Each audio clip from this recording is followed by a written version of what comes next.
book of Jeremiah, first chapter, verse 10. ఈ దిన ధ్యానము నిమిత్తమై యెర్మీయా గ్రంథము 1వ అధ్యాయము 10వ వచనం మనం చూసుకుంటాము. I have this day set thee over the nations and over the kingdoms. నేను ఈ దినమున జనముల మీదను రాజ్యముల మీదను నిన్ను నియమించి ఉన్నాను. Jeremiah was the son of a priest, చూసుకున్నట్లయితే యెర్మీయా ఒక యాజకుని యొక్క కుమారుడు. and his father is Hilkiah. ఆయన యొక్క తండ్రి Hilkiah. But there is no evidence that he ever performed priestly functions. కానీ యాజకులు చేసే ఆ యొక్క పరిచర్య తను చేసినట్టు ఇక్కడ కూడా మనం చూడము. Yeah, but we can be sure that he was well trained in the religious matters. ఆ యొక్క మత సంబంధమైన ఆ ఆచరణల విషయంలో తనకి తర్ఫీదు సరిగా ఉందని మనం చెప్పవచ్చు. Because he was born in a priest's family. ఎందుకంటే యాజకుల ఇంటిలో తను జన్మించినాడు కాబట్టి. And he understands the priestly functions very well. ఆ యొక్క యాజకులు చేసే పనులన్నీ తను అర్థం చేసుకొనవచ్చు. So in his prophetic role, ఆ యొక్క ప్రవక్త పరిచర్యలో, and he spoke against the sins of the priests. తను ఆ యొక్క యాజకులు చేసే ఆ పాపాలకు వ్యతిరేకంగా మాట్లాడినాడు. God called him to be a prophet at a very early age when he was very young. ఆయన ఎంతో యవన ప్రాయములో, ఎంతో చిన్న వయసులో దేవుడు తనని ఒక ప్రవక్తగా ఉండమని పిలిచినాడు. These words came to Jeremiah during the reign of King Josiah. యోషియా రాజు పరిపాలించే దినాల్లో ఈ మాటలు యెర్మీయాకి వచ్చినాయి. And Josiah was a very good king. యోషియా చూసినట్లయితే ఎంతో మంచి రాజు. And Josiah made an honest attempt to live up to the covenant that he has made. తను చేసుకున్న నిబంధనకి అనుగుణంగా జీవించాలని చాలా యథార్థమైన ప్రయాస యోషియా చేసినాడు. And Josiah and he reigned for 31 years. ఆయన 31 సంవత్సరాలు పరిపాలించినాడు. At an early age of 8 he became the king. చాలా యవన ప్రాయము 8 ఏళ్ల వయసులోనే తను రాజుగా చేయబడినాడు. And these words came to Jeremiah when Josiah's 13th year of reigning. ఈ యొక్క మాటలు యెర్మీయాకి యోషియా యొక్క 13వ సంవత్సరపు రాజ్య పరిపాలన సంవత్సరములో తనకి వచ్చినాయి. So it shows that Josiah was also very young. అంటే మనకి ఏమర్థమవుతుందంటే యోషియా కూడా చాలా యవనుడు. He was 21 years of age at that time. లెక్కిస్తే మనకు 21 సంవత్సరాల వయసు యోషియాకు ఉంది అప్పుడు. At the age of 8 he became king. ఎందుకంటే 8 ఏళ్ల వయసులో తను రాజుగా చేయబడినాడు. And after he became king in the 13th year these words came. రాజుగా చేయబడిన తర్వాత 13వ ఏట ఈ యొక్క మాటలు పలకబడినాయి. So God encouraged Jeremiah to proclaim God's message as he was fearing.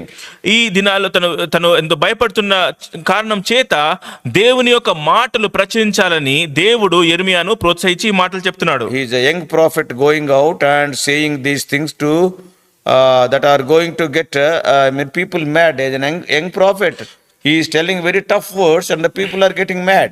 చాలా చూసుకున్నట్లయితే చాలా యవనుడు, ఒక యవన ప్రవక్తగా తను ఈ విధమైన కఠిన మాటలు ప్రజలకి పలుకుతున్నప్పుడు ప్రజలెంతో కోపిస్తున్నారు, తనకి వ్యతిరేకంగా ఉంటున్నారు. అటువంటి దినాల్లో దేవుడు ఈ విధంగా యెర్మీయాతో మాట్లాడుతున్నాడు. And they are going to start glaring at him and gritting their teeth and scowling and making all kinds of fierce faces at Jeremiah. వారు చూసినట్లయితే యెర్మీయాను చూచి ఎంతో పళ్ళు పిగిలించుట, అదే విధంగా ఎంతో కోపంగా చూచుట, ఎన్నో వ్యతిరేకమైన మాటలు మాట్లాడుట మనం చూస్తాము. Why so? ఎందుకు? Because his sayings they did not like. ఎందుకంటే యెర్మీయా మాటలు వారు నచ్చలేదు. That's why God said to Jeremiah. అందుకనే దేవుడు యెర్మీయాతో అంటున్నాడు In Jeremiah 1:8. యెర్మీయా 1:8లో, Don't be afraid of their faces, for I am with you to deliver you. వారికి భయపడకుము, నిన్ను విడిపించుటకు నేను నీకు తోడయ్యున్నాను. After comforting Jeremiah with his personal message, దేవుడు తన వ్యక్తిగతమైన మాటతో యెర్మీయాని ఆదరించిన తర్వాత, and the Lord put forth his hand and touched his mouth. దేవుడు తన యొక్క చెయ్యి చాచి యెర్మీయా యొక్క నోటిని తాకినాడు. And the Lord uttered the promise of our meditation today addressing Jeremiah. ఆ నోరును ముట్టిన తర్వాత ఈ దినపు ధ్యానము కొరకై ఆ వాగ్దానము యెర్మీయా గూర్చి దేవుడు మాట్లాడుతున్నాడు. Now you see, when an young man of 17 or 18 is called and commissioned, మీరు చూడండి 17-18 ఏళ్ల యవనస్తుడు ఈ విధంగా పిలుపు నొంది దేవుడు పని అప్పగించిన తర్వాత, and when God touched him personally, వ్యక్తిగతంగా దేవుడు తన యొక్క నోరును ఈ విధంగా తాకిన తర్వాత, what a ministry. ఎటువంటి పరిచర్య తన కలిగి not only put knowledge in our head but also words in our mouth. దేవుడు మన యొక్క మేధస్సును మన తలలో పెట్టడం మాత్రమే కాకుండా మన నోటి మాట కూడా తను అనుగ్రహిస్తున్నాడు. And not only he put knowledge in our head, దేవుడు మన యొక్క తలలో జ్ఞానం ఇయడమే కాకుండా and he is putting words in our mouth also, మన నోటిలో కూడా మాటలు కూడా తను ఇస్తున్నాడు. and they are the words which the Holy Spirit teaches. ఆ మాటలు ఏంటంటే పరిశుద్ధాత్మ దేవుడు మనకి బోధించే మాటలు. Therefore we have to deliver God's message in God's words. దేవుని యొక్క వర్తమానాన్ని దేవుని మాటల్లో మనం అందించాలి. Then only it can be delivered accurately. అప్పుడే సరిగా ఈ యొక్క మాటలు చెప్పగలము. Having now received his commission, God's commission, దేవుడు అనుగ్రహించే ఆ పనిని పొందిన తర్వాత and he is directed to whom he is to go now. ఇప్పుడు ఎవరి దగ్గరికి వెళ్ళాలో యెర్మీయాని దేవుడు చూపిస్తున్నాడు. That is to the greatest, not only to the single persons, but whole nations like so many other Babylonians and Persians. కేవలము కొంతమంది వ్యక్తులకి దగ్గరికి మాత్రం కాకుండా గొప్ప గొప్ప రాజ్యములు, గొప్ప గొప్ప జనములు, ఆ బబులోను రాజ్యములు, బబులోను జనములు, ఇటువంటి జనముల వైపు కూడా తను వెళ్ళాలి అని దేవుడు తనకు చెప్తున్నాడు. Babylonians, వారు బబులోనుకు చెందిన వారు, Persians, పార్సికులు, and also Egyptians, ఐగుప్తుకు చెందిన వారు. to many nations he has to go as an ambassador of God. ఇటువంటి గొప్ప గొప్ప జనముల దగ్గరికి యేసుక్రీస్తు దేవుని యొక్క రాయబారిగా తను వెళ్ళాలి. And he has to deliver his messages without flattery or cowardice. ఏదో భయపడుకుంటా లేకపోతే ఏదో మొప్పిపెట్టే మాటలు పొగుడుతూ తన మాటలు మాట్లాడకూడదు. He must make those proud people sensible of their folly. They are proud people. You should tell that they are in folly. వారు గర్విష్ఠులు. అటువంటి గర్విష్ఠులకు మీరు బుద్ధిహీనులు, మీ బుద్ధిహీనత తను తెలియజేయాలి. In Jeremiah 1:10, యెర్మీయా 1:10 చూస్తే the commission is very clearly explained. అక్కడ పని చాలా స్పష్టంగా చెప్పబడుతుంది. Several jobs are mentioned in this verse. ఈ వచనంలో ఎన్నో యొక్క పనులు రాయబడినాయి. To pull down means to pronounce destruction. వారిని కిందకి పడద్రోవుట అంటే నాశనం వారికి తీసుకుని వచ్చుట, నాశనం ప్రకటించుట. నాశనం ప్రకటించుట. It is not a pleasant message. ఇదెంతో మంచిగా సహజమైన మాటలు కాదు. So to build them means if they repent, God is going to build them by increasing their families. ఒకవేళ వారిని కట్టడము అంటే వారు ఒకవేళ వారు పశ్చాత్తాపడితే దేవుడు వారిని తిరిగి కట్టువాడు. To plant them means to settle them in the land. వారిని ఆ విధంగా నాటుటం అంటే ఆ యొక్క దేశంలో, ఆ యొక్క ప్రదేశంలో వారిని స్థిరపరచుట. If they do not, he will root them out and pull them down. ఒకవేళ వారు ఆ విధంగా వినకపోతే దేవుడు వారిని పెళ్లగించువాడు, వారిని పడద్రోయువాడు. God used so many words to the same purpose, seems to be partly to show how deeply all kinds of wickedness and contempt of God have taken root. దేవుడు అదే మాటలు మరలా వాడుతున్నాడు. దీని అర్థం ఏంటంటే ఎంత గొప్ప కీడు లేకపోతే చెడు వారిలో వేరు వేయబడిందో మనం అర్థం చేసుకోగలుగుతాం. Probably that may be the reason why he places the words like pulling down and rooting up. అందుకనే ఇటువంటి మాటలు పెళ్లగించుట, అదే విధంగా పడద్రోయుట, ఇటువంటి మాటలు దేవుడు వాడడం మనం అనుకోవచ్చు. And later he uses building and planting. దాని తర్వాత కట్టుట, అదే విధంగా నాటుట అనే మాటలు దేవుడు వాడుతున్నాడు. For the things written by the prophets in those days, ఆ దినాల్లో ప్రవక్తల ద్వారా రాయబడిన విషయాలు చూస్తే a perfect synchronization can be seen. ఒక సంపూర్ణమైన ఏకత్వం మనం చూడగలుగుతాము. Each prophet concentrated on his call and commission. ప్రతి ప్రవక్త కూడా తనకు ఇవ్వబడిన ఆ పిలుపు, ఆ పని మీదనే కేంద్రీకంగా ఉన్నాడు. For example, ఉదాహరణకు Isaiah speaks of salvation of the Lord. యెషయా దేవుని యొక్క రక్షణ గురించి రాస్తున్నాడు. Ezekiel spoke about the glory of God. యెహెజ్కేలు దేవుని యొక్క మహిమ గురించి తను మాట్లాడినాడు. And Daniel spoke about the kingdom of God. దానియేలు చూసినట్లయితే దేవుని యొక్క రాజ్యం గురించి మాట్లాడినాడు. Here Jeremiah proclaimed the judgment of God. ఇక్కడ యెర్మీయా చూసినట్లయితే దేవుని యొక్క తీర్పు గురించి రాస్తున్నాడు. The 40 years ministry of Jeremiah had several phases. 40 ఏళ్ల పరిచర్య, యెర్మీయా యొక్క పరిచర్యలో ఎన్నో భాగాలు ఉన్నాయి. And to have a brief idea, చాలా క్లుప్తంగా చూసుకుంటే let us see little. కొంచెంగా మనం చూస్తాము. The first period of Jeremiah's ministry took place under the protection of the godly king Josiah.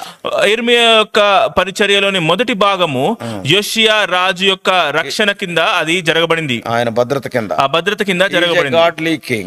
ఆయన దైవికమైన రాజు. So Jeremiah went on preaching tour through the cities of Judah and the streets of Jerusalem. ఆ యొక్క యూదా దేశంలో యెరూషలేము పట్టణంలో ఈ విధంగా యెర్మియా ఆ యొక్క ప్రవచనం లేకపోతే ఆ యొక్క మాటలు చెప్పుకుంటా వెళ్తున్నాడు. Yet during this time the hearts of the people did not seem changed. కానీ ఈ దినాల్లో చూసుకున్నట్లయితే కూడా దేవుని ఆ ప్రజల యొక్క హృదయాలు మార్పు చెందలేదు. He preached for 23 years. ఆయన 23 సంవత్సరాలు ఈ విధంగా అతను ప్రకటించినాడు. But no one seemed to listen.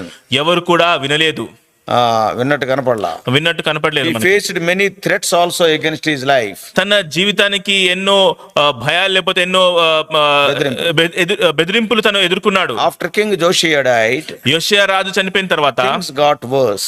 ఆ యొక్క పరిస్థితులు ఇంకా చెడ్డగా మారినాయి. Jeremiah read a scroll of his collected prophecies to the new king Jehoiakim. కొత్త రాజు అయిన యెహోయాకీముకు యెర్మియా తన యొక్క ప్రవచనాల ఆ యొక్క పట్టిక అంతా చదివి వినిపించినాడు. But the king took the scroll, ఆ యొక్క రాజు ఏం చేసినాడంటే ఆ పత్రాన్ని తీసుకొని and he cut it into pieces, ఎన్నో ముక్కలుగా తను దాన్ని చించి and వేసినాడు, threw it in the fire. ఆ యొక్క మంటలో పడివేసినాడు. In this period Jeremiah was chained and flogged. ఈ దినాల్లో చూసుకున్నట్లయితే యెర్మియా తనపై సంకెళ్ళు వేసినారు, తనని కొట్టినారు. And finally చివరిగా the most difficult season was under another king Zedekiah. ఆయన యొక్క అతి కష్టమైన దినాలు ఇంకొక రాజు సిద్కియా రాజు యొక్క పరిపాలనలో మనం చూస్తాము. So Babylonians gave him the throne. బబులోను రాజు లేకపోతే బబులోనీయులు సిద్కియాకు ఆ యొక్క సింహాసనం ఇచ్చినారు. But he did not continue to obey them. కానీ వారికి తను విధేయత చూపలేదు. Jeremiah brought a message from God that must have seemed like madness to his generation. తన తరానికి పిచ్చితనముగా అనిపించే ఆ యొక్క మాటలు యెర్మియా దేవుని నుంచి వారికి వినిపించినాడు. It is the message of God.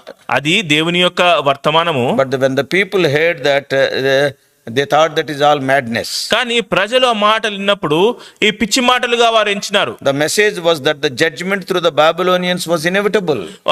వర్తమానం ఏంటంటే బబులోనియల నుంచి వచ్చే ఆ యొక్క తీర్పు అది తప్పకుండా జరుగుతుంది, and they must prepare for it. వారు దాని కొరకే సిద్ధపడాలి. And he wrote to those already exiled in Babylon. అప్పటికే బబులోను కింద చెరలో ఉన్న వారికి కూడా తను రాస్తున్నాడు. And he told them to prepare for a 70 years exile. ఒక 70 సంవత్సరాల చెర దినముల కొరకై సిద్ధపడండి అని తనకు చెప్తున్నాడు. Also you must have a peaceful attitude towards Babylonians. బబులోనీయుల పట్ల ఎంతో సమాధానపు కలిగిన వైఖరి కలగాలని తను చెప్తున్నాడు. And therefore he was treated as a traitor and imprisoned. కానీ అటువంటి మాటలు విన్నాక తను వారికి ద్రోహిగా వారు ఎంచి చెరసాలలో వేసినారు. In spite of all these odds and difficulties, ఇటువంటి ఎంతో కష్టమైన పరిస్థితులు, విపత్కరమైన పరిస్థితులు ఉన్నా కూడా he became one of the major prophets. ఆయన ఒక పెద్ద ప్రవక్తగా ఎంచబడుతున్నాడు. So dear brothers and sisters, ప్రియ సహోదరి సహోదరులారా, when God calls you, దేవుడు మిమ్మల్ని పిలిచినప్పుడు, when God commissions you for a particular work, ఒక పని కొరకై దేవుడు మీకు బాధ్యత అనుగ్రహించినప్పుడు, don't be afraid. మీరు భయపడకండి. The God who called you will help you in every step. ఏదైతే దేవుడు ఎవరైతే నిన్ను పిలిచినాడో ప్రతి అడుగులో మీకు సహాయపడతాడు. Discouragements will be there, నిరుత్సాహాలుంటాయి. but look unto the one who has called you. కానీ మిమ్మల్ని పిలిచిన వాని వైపే చూడండి. We all know different phases in the life of Jeremiah. యెర్మియా యొక్క జీవితంలో వివిధ ఘట్టాలు మనకు తెలుసు. See, in the beginning it was all right. ఆదిలో చూసుకున్నట్లయితే ఎంతో మామూలు సరిగా ఉంది. Josiah was a good king, యోషియా మంచి రాజు, and things were okay. అన్ని సంగతులు కూడా సరిగానే ఉన్నాయి. Then Jehoiakim is not like that. కానీ తర్వాత వచ్చిన రాజు యెహోయాకీం అటువంటి వాడు And కాదు. he burned that scroll. ఆ యొక్క పత్రాన్ని తను కలిసివేసినాడు. And not only that, దాని తర్వాత చూస్తే Zedekiah has imprisoned Jeremiah. సిద్కియా తనని జెర్మియాని చెరసాలలో వేసినాడు. And later we all know he was taken to Egypt.